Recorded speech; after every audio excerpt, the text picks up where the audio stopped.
የአዲስ አበባን አዲስ መልክ እየተመለከትን የወንዞቿን ዳና ተከትለን እየተጓዝን ነው። አሁን ያለነው ቀጨኔ መቀጠያ የሚባለው አካባቢ ነው።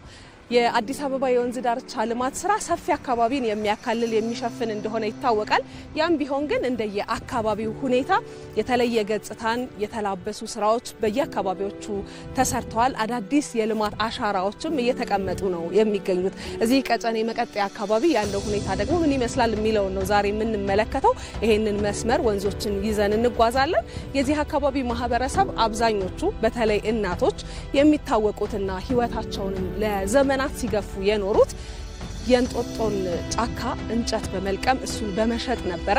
እሱን ደግሞ ለማስታወስ እዚህ ከጀርባ የምትመለከቱት ልክ እንደዚህ እናቶች እንጨት ተሸክመው የሚታዩበት ሐውልት ማስታወሻ ተሰርቶላቸዋል። ምክንያቱም የእናቶቹ ይሄ ህይወት ያብቃና ህይወታቸውን ደግሞ ወደ አዲስ መንገድ ይቀይሩ የሚል እሳቤን ያላበሰ ነው። ለዚህ ደግሞ እናቶች የተለያዩ የእደ ጥበብ ስራዎችን በዚህ በቀጨኔ አካባቢ የሚታወቁበትን የእደ ጥበብ ስራ እየሰሩ መኖር የሚችሉባቸውን እድሎች ለመፍጠር ተሞክሯል።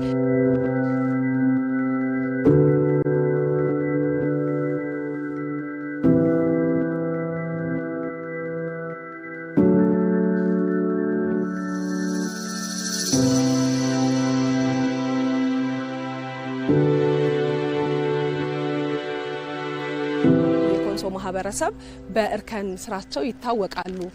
ያ ማህበረሰብ ደግሞ እዚህ አዲስ አበባ ላይ ልምዱን እንዲያካፍል ተደርጎ በኮንሶዎች እጅ የተሰራ የእርከን ስራ ፍለፊቴ ላይ በደንብ ይታየኛል። እዚህ አካባቢ ላይ በአፈር መንሸራተት አፈሩ ወደ ታች ወደ ወንዞች ውስጥ እየገባ መፋሰሻዎቹን እየደፈነ በጣም ብዙ የጎርፍ አደጋዎች እንዲደርስ ያደርግ ነበር። እሱን ለመከላከል ደግሞ በዋናነት የሚያስፈልገው የእርከን ስራ እንደሆነ ታምኖበት በኮንሶዎች እጅ ፍለፊቴ ላይ በደንብ ጽድት ተደርጎ የተሰራ የእርከን ስራ እንመለከታለን። ሌላው የወንዝ ዳርቻ ልማት ስራ ከኮሪደር ልማት ስራና ከሌሎችም ከከተማዋ የመሰረተ ልማት ስራዎች ጋር በደንብ የተሳሰረ መሆኑን እናይበታለን። የብስክሌትና የመኪና መንገድ አለው። በታች በኩል ደግሞ እግረኞች መራመድ የሚችሉበት መንገድ አለው። ይሄ በደንብ ተደርጎ የተሰራ ነው። እናቶች የተለያዩ የስራ እድል እንዲፈጠርላቸው ለማስቻል የተጀመሩ ስራዎች አሉ። ለምሳሌ ለአገልግሎት የሚሰጡባቸው የእደ ጥበብ ስራዎቻቸውን የሚያቀርቡባቸው ሱቆች፣ ሌሎች አገልግሎት መስጫ ማዕከላትም ተገንብተው አሁን በመጠናቀቅ ላይ ነው የሚገኙት። የወንዝ ዳርቻ ልማት ስራ አንድ ነገር ላይ ብቻ ያተኮረ እንዳልሆነ የምናያቸው ነገሮች ሁሉ ነጋሪ ናቸው፣ ያሳዩናል። የኢትዮጵያውያን እሴት የሆኑ ሀገር በቀል የሆኑ ልምዶቻችንን አቅሞቻችንን ጭምር እያሳየ የሚቀጥል ስራ ነው።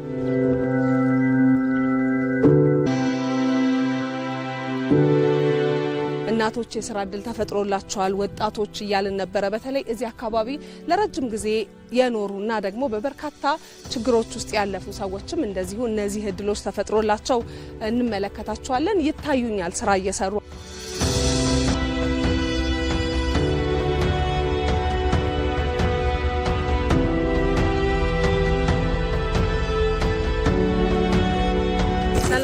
እግዚአብሔር ይመስገን ሰላም ነው አለን። እግዚአብሔር ይመስገን ደህና። ማህሌት ይባላለሁ። ከኢቲቪ ነው የመጣሁት። አልማዝ ዘውጋ ይባላለሁ። እዚህ አካባቢ ነዋሪ ነው? አዎ፣ ጉላሌ ወረዳ 6 ነዋሪ ነኝ። መጀመሪያ ሲጀመር ነው የገባሁት፣ ዛሬ አይደለም። ቅጠል ተሸካሚ ነበርኩ፣ ጫካ ማለት ነው። ጫካ ቅጠል ተሸካሚ ነበርኩ። እግዚአብሔር ይሄን ስራ ሲያመጣ እዚህ ላይ ከሚሰሩ ሰዎች ጋር እንደምንም ብዬ ገባው። ቤት ኪራይ እንኳን ያቃተኝ አሁን እየከፈልኩ ነኝ፣ ይሄን እየሰራው ማለት ነው።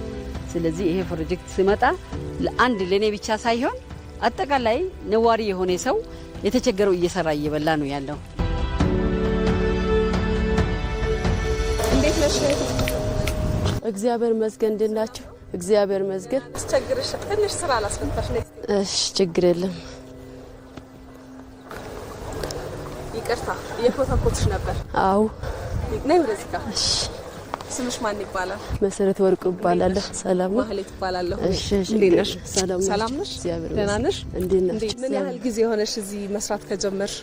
ያው እዚህ አካባቢ መስራት ከጀመርኩት ቤት እዚህ አካባቢ ያሉት ልማት በቤት የተነሱት ጀምሮ አመት ሆነኛል። ያው በግምት ብዙ ባላቅም አመት አካባቢ ሆነኛል እና እስካሁን ድረስ ይሄው እግዚአብሔር ይመስገን ከእግዚአብሔር በታች ከንቲባ አዳነች አቤቤ እውነት ጥሩና የኛ ለሴቶች ጫካ ተሸክመን ለጸና ፈትል ቆጭተን እንደዚህ አድርገን ልጆቻችን እናሳድገው ለብዙዎች ስራ ተሰጥቷል።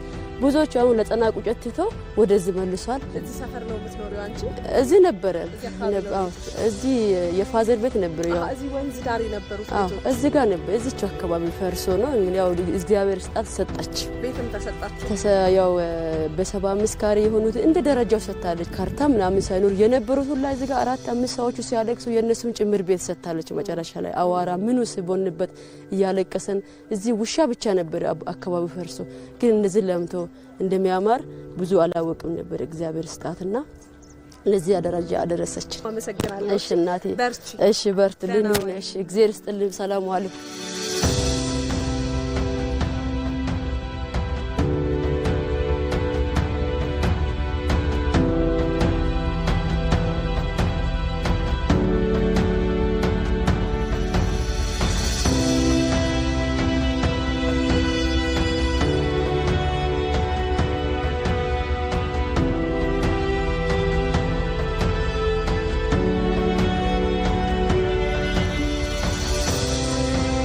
የአዲስ አበባ ወንዞች እንደዚህ ሰፊ ቦታ ተሰርቶላቸው ከዚህ ቀደም ይወርዱበት የነበረውን ፈር የለቀቀ አወራረድ ለመመጠን ቆጠብ ብለው እንዲወርዱ ለማስቻል በደንብ መሰረተ ልማቱ ተሰርቶለት በየአካባቢው እንመለከታለን። በዚህ በወንዝ ዳርቻ ልማት ስራና ወንዞቹን በነፃነት እንዲፈሱ ነገር ግን ወደ ከተማው ሲወርዱ ደግሞ ወንዞቹ ተጠብቆላቸው መጠናቸውን ጠብቆ ለመፍሰስ እንዲችሉ እንደዚህ አይነት ቼክ ዳም የሚባሉ የውሃ አወራረድን የሚመጥኑ ግድቦችም ተሰርተውለት ይገኛል ይህ የወንዝ ዳርቻ ልማት።